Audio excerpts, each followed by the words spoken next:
Assis-toi, là. Assis-toi. T'es assis, là? Bon. On se jase.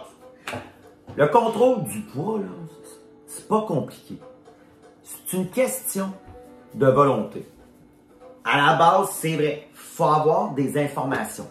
C'est pourquoi je te conseille d'aller chercher les informations d'un professionnel qui a eu des formations. Bon, là, ça peut être un coach, ça peut être un nutritionniste, parce qu'on parle d'alimentation. C'est sûr. 80% du contrôle du poids passe par l'alimentation. Et un point important, c'est qu'il y a une différence entre bien manger et manger sainement. Là, ça, c'est super important. Il y a une bémol. Bien manger, la majorité des gens savent tout ça. Hein? Facile. Tu peux pas aller manger trop souvent au fast-food, là. Non. Puis là, tu peux pas manger trop de croquettes, trop de frites cuites dans l'huile. Mais là, le problème, manger sainement, c'est la différence. Parce que tu peux manger de bons aliments, mais si tu les manges pas de la façon saine, ça peut procurer des petits problèmes. Je pourrais manger des salades matin, midi et soir et avoir des carences dans mes macronutriments. Oh, temps mort.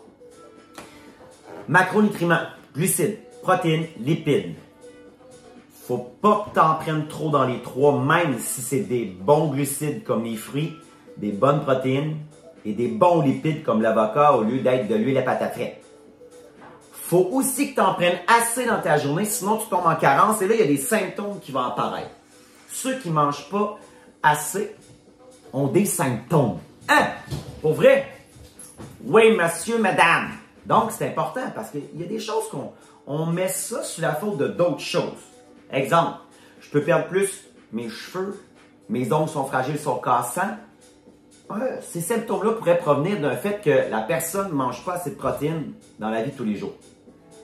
Et là, on met ça sur la faute du vieillissement, ou il y a toujours les ongles fragiles.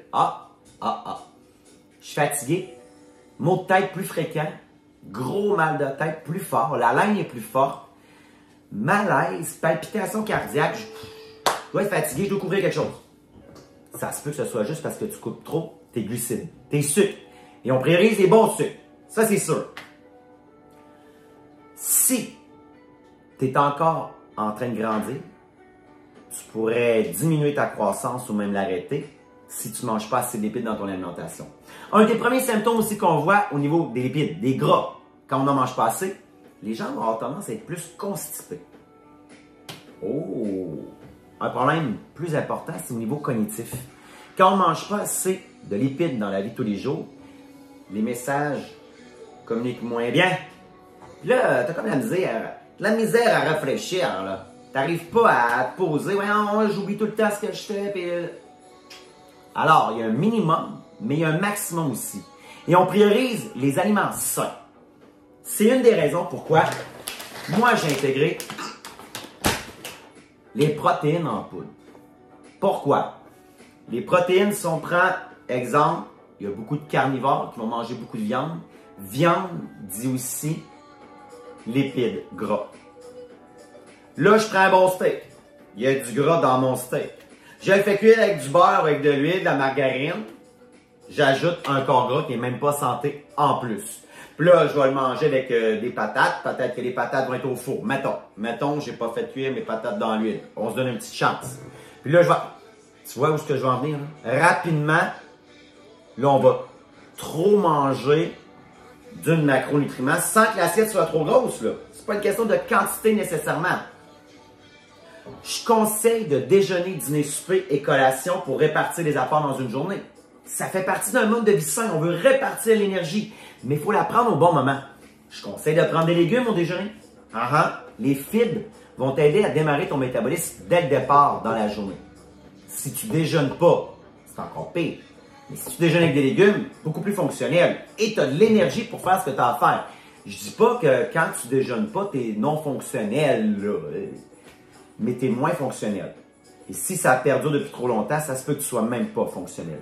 Je dis pas que tu peux pas t'entraîner non plus.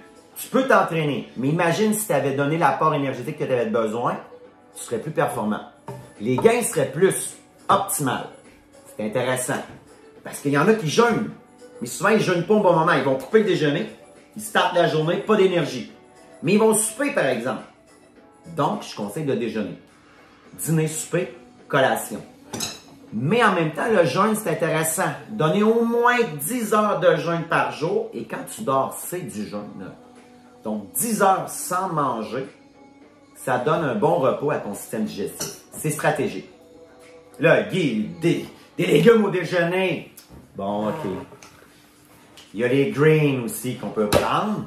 Ça va t'aider. Entre pas manger de légumes du tout et manger ton point de légumes au déjeuner, prends au moins un green. Quand on dit acquérir des acquis au fur et à mesure, y aller progressif, ça en fait partie.